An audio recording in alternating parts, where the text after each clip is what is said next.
Hello, my name is Diana Haywood. I serve as Vice President of the North Carolina Synod. I greet you on behalf of the North Carolina Synod Council and the Bishop's Transition Committee. In 2015, the North Carolina Synod will elect a new bishop. The election of a bishop is one of the most important and exciting responsibilities of a synod and a key responsibility of the Synod Assembly. It is an election, but it is also a call process. As an election, it is governed by the Constitution, the bylaws, and continuing resolutions. But as a call process, we engage in prayer and reflection and discernment and seek the guidance of the Holy Spirit.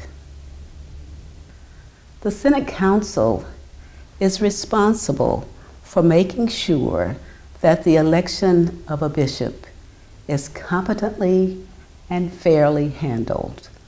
So one of the things that must be addressed early in the process is the composition of the assembly. Our Constitution requires that at least 60% of the voting members be laypersons.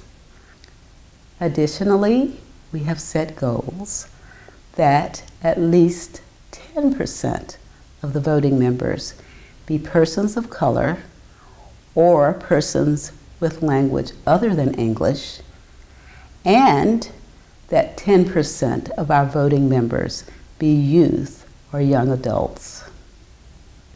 Please keep our goals and requirements in mind as you choose voting members. Constitutionally, all pastors on the ELCA roster are eligible for election. The North Carolina Synod uses ecclesiastical balloting for the election of a bishop. To begin the process, each voting member receives a blank ballot on which they may wish to write in the name of the candidate of their choice. If no candidate receives 3/4 of the votes cast, the Assembly will prepare for the second ballot. Prior to the second ballot, the Election Committee will verify that all of the names on the ballot are indeed rostered in the ELCA. The Assembly will then receive a list of all of the candidates nominated on the first ballot. At this particular point in time, those who wish to remove their names may do so. After this ballot, candidates may not remove their names. Now, a new list of candidates will be provided to the voting members. It is important to note that at this point in time, we will likely switch from a written ballot to the use of electronic voting machines. Each voting member will now vote for one candidate from the list of candidates. If no one candidate receives 3/4 of the votes cast on the second ballot, the Assembly will prepare for the third ballot. The third ballot will include the names of the 7 candidates plus ties who received the highest number of votes on the second ballot. Prior to the third ballot, candidates will provide biographical information and complete disclosure forms. At this point, there will be a question and answer session.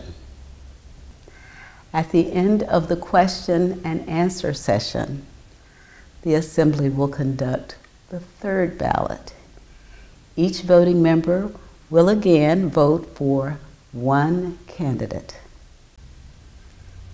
If no candidate receives 2/3 of the votes cast, the Assembly will prepare for the fourth ballot.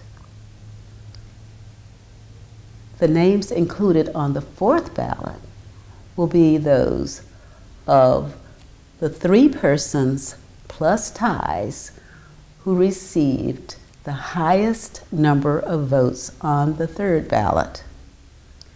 Prior to the fourth ballot, these candidates will address the Assembly.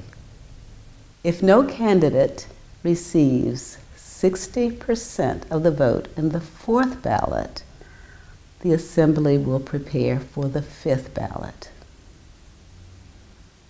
The fifth ballot will include the names of the top 2 candidates, the candidates who received the highest number of votes on the fourth ballot, plus ties.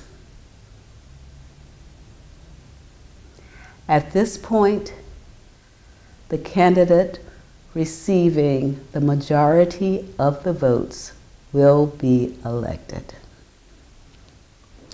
Just to reiterate, the North Carolina 2015 Synod Assembly will be held in Greensboro at the Curry Center, May 28th through May 30th.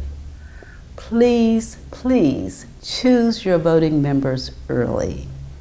Materials related to the Synod Assembly will be included on the Synod's website under the About Us tab. Again, this is an exciting and important time for the North Carolina Synod. Thank you for your ministry and participation as we continue walking together, sharing Christ.